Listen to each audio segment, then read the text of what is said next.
श्री गणेशाय नमः। ओम श्री गणेशाय नमः। ओम नमः। ओम नमः। जय श्री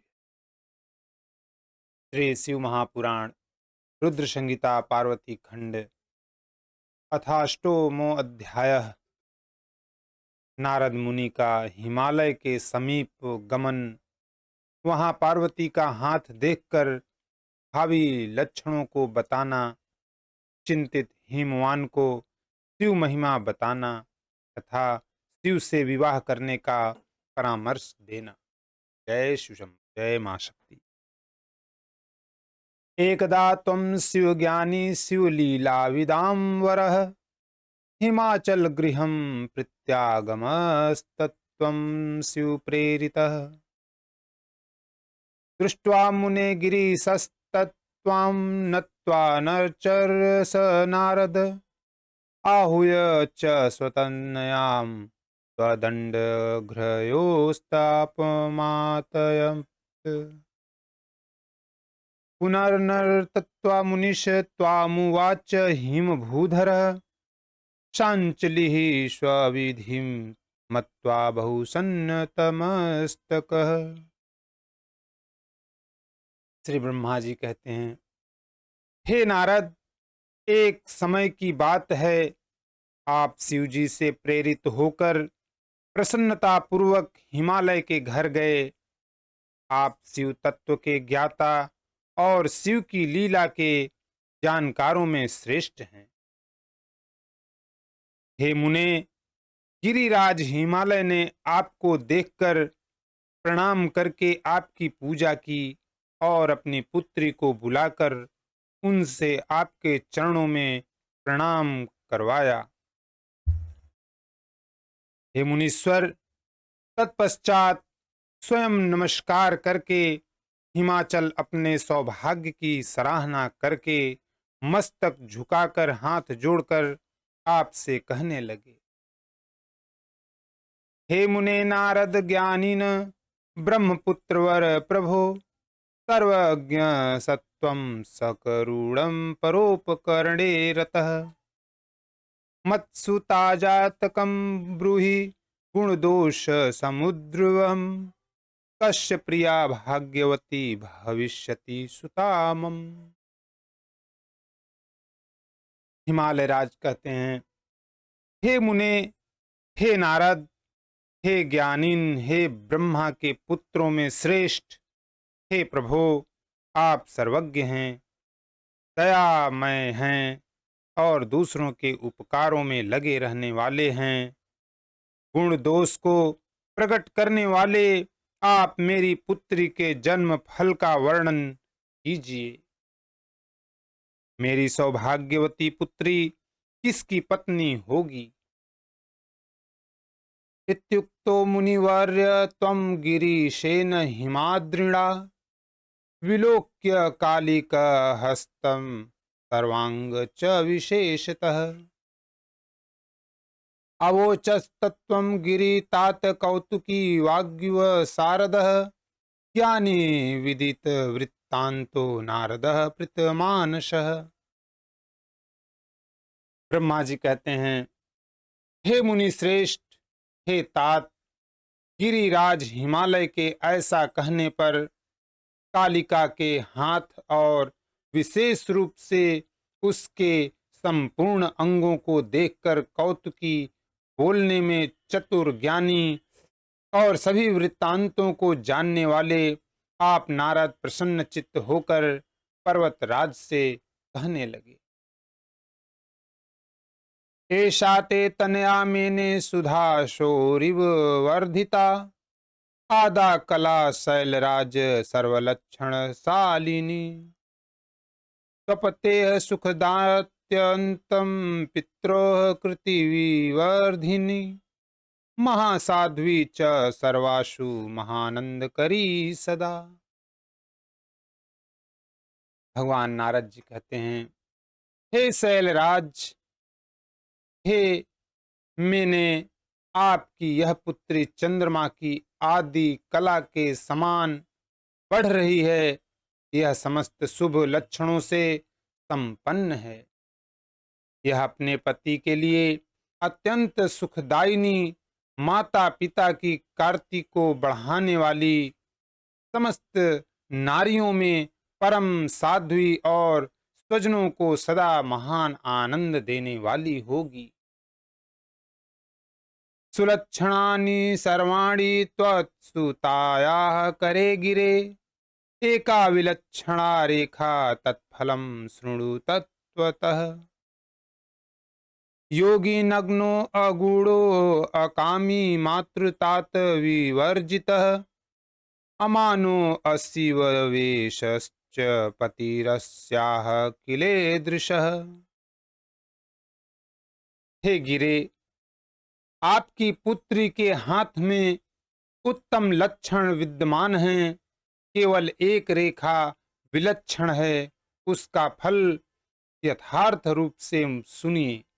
इसे ऐसा पति प्राप्त होगा जो योगी, नग्न, निर्गुण, निष्काम, माता पिता से रहित, मानविहीन और अमंगल वेश वाला होगा।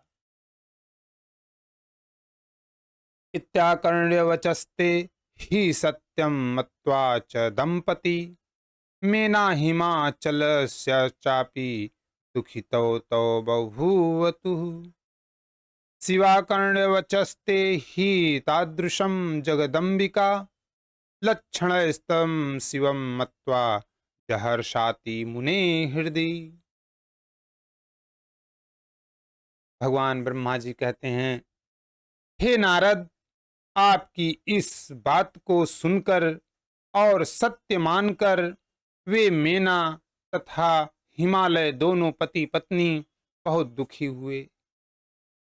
परंतु हे मुने, जगदम्बा शिवा आपके उस प्रकार के वचन को सुनकर और इन लक्षणों से युक्त उन शिव को मानकर मन ही मन अत्यंत हर्षित हुई। न मृषा नारद वच स्थितवती सच्चिन्त्य सा शिवा, स्नेहं शिवपद्वद्वन्दे चकाराति हृदा तदा। उवाच दुःखितः शैलस्तत्त्वां तदा हृदि नारद, कमुपायं मुने कुर्यामति दुःखमभूदिति। तच्छ्रुत्वा त्वं मुने प्राप्त महाकौतुक कारकः, हिमाचलं शुभैर्वाक्यै हर्षयन्वाग्निशारदः। नारद जी की बात कभी झूठ नहीं हो सकती, यह सोचकर वे शिव के युगल चरणों में संपूर्ण हृदय से अत्यंत स्नेह करने लगी। हे नारद, उस समय मन ही मन दुखी हो हिमवान ने आपसे कहा, मुने, उस रेखा का फल सुनकर मुझे बड़ा दुख हुआ है, मैं क्या उपाय करूं? हे मुने, यह सुनकर महान कौतुक करने वाले और वार्तालाप विशारद आप मंगलकारी वचनों द्वारा हिमाचल को हर्षित करते हुए कहने लगे। स्नेहाच्छृणु गिरे वाक्यम मम सत्यम मृषा नहि, कर रेखा ब्रह्मलिपिर्न मृषा भवति ध्रुवम। भगवान नारद जी कहते हैं, हे गिरिराज, आप स्नेह पूर्वक सुनिए, मेरी बात सच्ची है, वह झूठ नहीं होगी। हाथ की रेखा ब्रह्मा जी की लिपि है, निश्चय ही वह मिथ्या नहीं होती है। तादृशो अस्याः पतिः शैल भविष्यति न संशयः, तत्रोपायं शृणु प्रत्यायं कृत्वा लप्स्यसे सुखम्। तादृशो अस्ति वरः शंभु लीलारूपधरः प्रभु, कुलक्षणानि सर्वाणि तत्र तुल्यानि सदृढैः। हे शैल, इसका पति वैसा ही होगा, इसमें संशय नहीं है। परंतु आप इसके उपायों को प्रेम पूर्वक सुनिए, जिसे करके आप सुख प्राप्त करेंगे। उस प्रकार के वर तो लीला रूपधारी प्रभु शिव ही हैं। उनमें समस्त कुलक्षण सद्गुणों के समान ही हैं। प्रभो दोषो न दुख आय, दुख दो अत्य प्रभो ही सह। रवि पावक गंगा नाम तत्र ज्ञेया निदर्शना। तस्मांच्छ्वाय कन्या स्वाम शिवाम देहि विवेकतः। शिवः सर्वेश्वरः दिव्यो अविकारी प्रभुरव्ययः।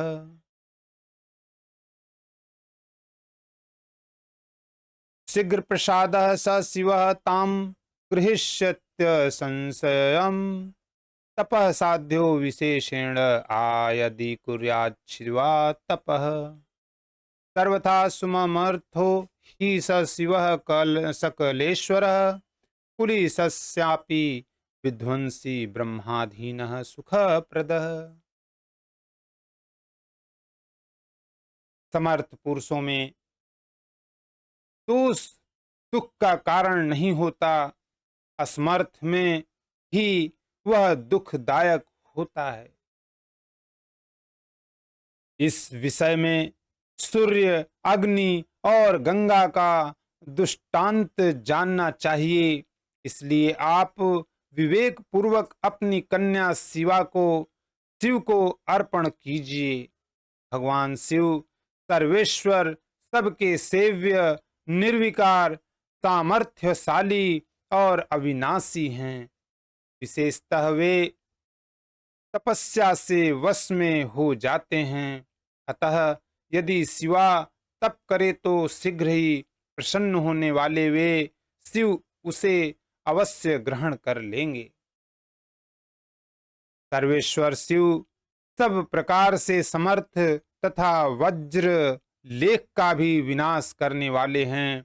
ब्रह्मा जी उनके अधीन हैं तथा वे सबको सुख देने वाले हैं।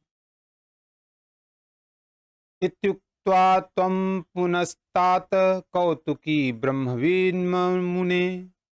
शैलराजमावोचो हि हर्षयन् वचनैः शुभैः। भाविनी दयिता शंभो सनुकूला सदा हरे। महासाध्वी सुव्रता च पित्रोः सुख विवर्धिनी। भगवान ब्रह्मा जी कहते हैं, हे तात, हे ब्रह्मवित्त, हे मुने, ऐसा कहकर कौतुक करने वाले आपने शुभ वचनों से गिरिराज को हर्षित करते हुए पुनः कहा। पार्वती भगवान शंकर की पत्नी होंगी और वह सदा रुद्रदेव के अनुकूल रहेंगी, क्योंकि यह महासाध्वी और उत्तम व्रत का पालन करने वाली हैं तथा माता पिता के सुख को बढ़ाने वाली हैं।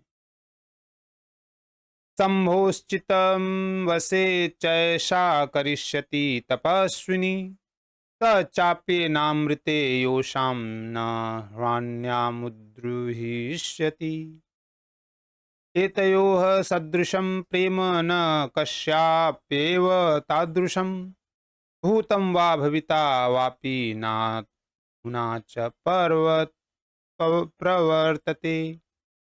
अन्योऽसुरकार्याणि कर्तव्यानि मृतानि च। यानि यानि नगश्रेष्ठ जीवितानि पुनः पुनः। यह तपस्विनी भगवान शिव के मन को अपने वश में कर लेंगी और वे भी इसके सिवा किसी दूसरी स्त्री से विवाह नहीं करेंगे। इन दोनों का जैसा प्रेम है वैसा प्रेम न तो किसी का हुआ है, न इस समय है और न आगे होगा। हे गिरिश्रेष्ठ, इन्हें देवताओं के कार्य करने हैं। उनके जो जो कार्य नष्ट प्राय हो गए हैं उन सबका इनके द्वारा पुनः उद्धार होगा। अनया कन्यया ते अद्रे अर्धनारीश्वरो हरः भविष्यति तथा हर्षदिन योर्मिलितं पुनः।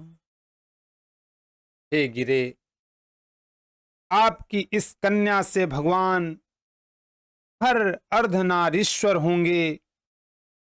इन दोनों का पुनः हर्षपूर्वक मिलन होगा। शरीरार्ध हरस्यैषा हरिष्यति सुता तव तपः प्रभावात् संयोष्य महेशम सकलेश्वरम। जय बोले। आपकी यह पुत्री तपस्या के प्रभाव से सर्वेश्वर महेश्वर को संतुष्ट करके उनके शरीर के आधे भाग को अपने अधिकार में कर लेंगी। स्वर्ग गौरी सुवर्णाभा तपसा तोष्य तम हरम विदुद्रौरतमा चेयम तव पुत्री भविष्यति।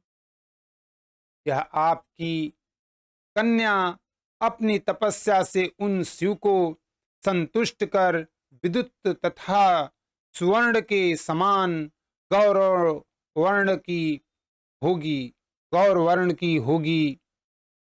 गौरीति नाम्रा कन्या तु ख्याति मेषा गमिष्यति सर्वदेव गणैः पूज्या हरिब्रह्मादिभिस्तथा। नान्यस्मै त्वमीमा दातुमिह्याहर्षि नगोत्तम इदं चोपाशु देवानां न प्रकाश्यं कदाचन। इसीलिए यह कन्या गौरी नाम से विख्यात होगी और ब्रह्मा विष्णु तथा समस्त देवगण इसका पूजन करेंगे।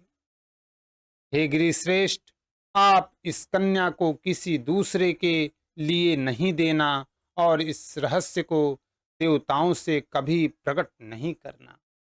जय भोले, जय शक्ति। इति तस्य वचः श्रुत्वा देवर्षे तव नारद उवाच हिमवान्यवाक्यं मुने त्वां वाग्विशारदः। भगवान ब्रह्मा जी कहते हैं, हे देवर्षे, हे नारद, हे मुने, आपका यह वचन सुनकर वाक्य विशारद हिमालय आपसे यह वाक्य कहने लगे। हे मुने नारद प्राज्ञ विज्ञप्ति काचिदेव हि करोमि तां शृणु प्रीत्या तस्वं समुदमावजः। श्रूयते त्यक्त संगश महादेवो यतात्मवान् तपश्चरित संवित्यं देवानाम्प्यगोचरः। स कथं ध्यान मार्गस्थः परब्रह्म पीड़ितं मुनः भ्रशिष्यति देवर्षे तत्र में संशयो महान। हिमालय राज बोले, हे मुने, हे नारद, हे प्राज्ञ, मैं आपसे कुछ निवेदन कर रहा हूं। आप इससे प्रेम पूर्वक सुनिए और आनंद का अनुभव कीजिए। सुना जाता है कि वे महादेव जी आसक्तियों का त्याग करके अपने मन को संयम में रखते हुए नित्य तपस्या करते हैं और देवताओं की भी दृष्टि में नहीं आते। हे देवर्षे, ध्यान मार्ग में स्थित हुए वे भगवान शंकर पर ब्रह्म में लगाए हुए अपने मन को किस प्रकार विचलित करेंगे, इस विषय में मुझे महान संशय है। अक्षरं परम ब्रह्म प्रदीपकलिकोपमं सदा शिवाख्यं स्वं रूपं निर्विकारमज्जात्परम् निर्गुणं सगुणं तच्च निर्विशेषं निरीहकम् अतः पश्यति सर्वत्र न तु ब्रह्म निरीक्षते। दीपक की लौ के समान प्रकाशमान, अविनाशी, प्रकृति से परे, निर्विकार, निर्गुण, सगुण, निर्विशेष और गिरिह जो परब्रह्म हैं, वही उनका अपना सदाशिव नामक स्वरूप है। अतः वे उसी का सर्वत्र साक्षात्कार करते हैं, किसी ब्रह्म वस्तु पर दृष्टिपात नहीं करते। हे मुने, यहाँ आए हुए किन्नरों के मुख से उनके विषय में नित्य ऐसा सुना जाता है, क्या यह बात मिथ्या ही है? इति स श्रूयते नित्यं किन्नराणां सुखान्मुने इहागतानां सुप्रीत्या किं तन्मिथ्यावचो ध्रुवम्। विशेषतः श्रूयते स साक्षान्नाम्ना तथा हरः समयं कृतवान् पूर्वतं तन्मया गन्धितं शृणु। विशेषतः यह बात भी सुनने में आती है कि उन भगवान हर ने पूर्व समय में सती के समक्ष प्रतिज्ञा की थी, उसे मैं कहता हूँ, आप सुने। न त्वामृते अन्यां वरये दक्षायणी सती प्रिये भार्यार्थ न गृहीष्यामि सत्य में तद्ब्रवीमि ते। उन्होंने कहा था, हे दाक्षायणी, हे सती, हे प्रिय, मैं तुम्हारे अतिरिक्त दूसरी स्त्री का न तो वरण करूंगा और न तो उसे पत्नी रूप में ग्रहण करूंगा। यह मैं तुमसे सत्य कहता हूं। इति सत्या समतेन पुरैव समयः कृतः तस्यामृतायां स कथं स्वयमन्यां गृहीष्यति। इस प्रकार सती के साथ उन्होंने पहले ही प्रतिज्ञा कर ली है। अब सती के मर जाने पर वे स्वयं दूसरी स्त्री को कैसे ग्रहण करेंगे? इत्युक्त्वा स गिरिस्तु शृणीमाश तस्य पुरस्त्व तदा कर्ण्यार्थ देवर्षे त्वं प्रावोचः सुतत्वतः। भगवान ब्रह्मा जी नारद जी से कहते हैं, हे देवर्षे, यह कहकर उन गिरि ने आपके सामने मौन धारण कर लिया। तब इसे सुनकर आप तत्वपूर्वक यह बात कहने लगे। न वै कार्या त्वया चिंता गिरिराज महामते एषा तव सुता काली दक्षजा हुआ भवत् पुरा सती नामा भवत् तस्याः सर्वमंगलदं सदा सती सा वै दक्ष कन्या भूत्वा रुद्र प्रिया भवत्। नारद जी कहते, हे गिरिराज, हे महामते, आपको चिंता नहीं करनी चाहिए। आपकी यह कन्या काली पूर्व समय में दक्ष की पुत्री थी। उस समय उसका नाम सती था। जो सदा मंगल प्रदान करने वाला है, वह सती दक्ष कन्या होकर रुद्र की प्रिया बनी थी। पितुर्यज्ञे तथा प्राप्यानादरं शंकरस्य च तं दृष्ट्वा कोपमाधायात्याच्छिद्वेहं च सा सती पुनः सैव समुत्पन्ना तव गोहे अंबिका शिवा पार्वती हरपत्न्यं भविष्यति न संशयः।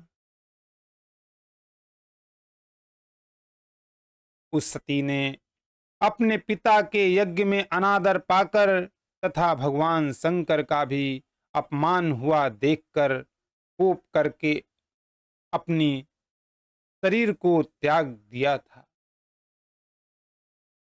वे ही अंबिका शिवा आपके घर में उत्पन्न हुई हैं। यह पार्वती भगवान शंकर की पत्नी होंगी, इसमें संदेह बिल्कुल नहीं। इतः सर्व विस्तरात्वं प्रोक्तवान् भूभृतेषु मुने पूर्वरूपं चरित्रं च पार्वत्याः प्रतिवर्धनम्। तं सर्वपूर्ववृत्तान्तं काल्या मुनिसुखाद्विरि श्रुत्वा सपुत्रदारः स तदा निःसंशयो अभवत्। ततः काली कथां श्रुत्वा नारदस्य सुखाक्तदा लज्जयाधोमुखी भूत्वा स्मितविस्तारितानना।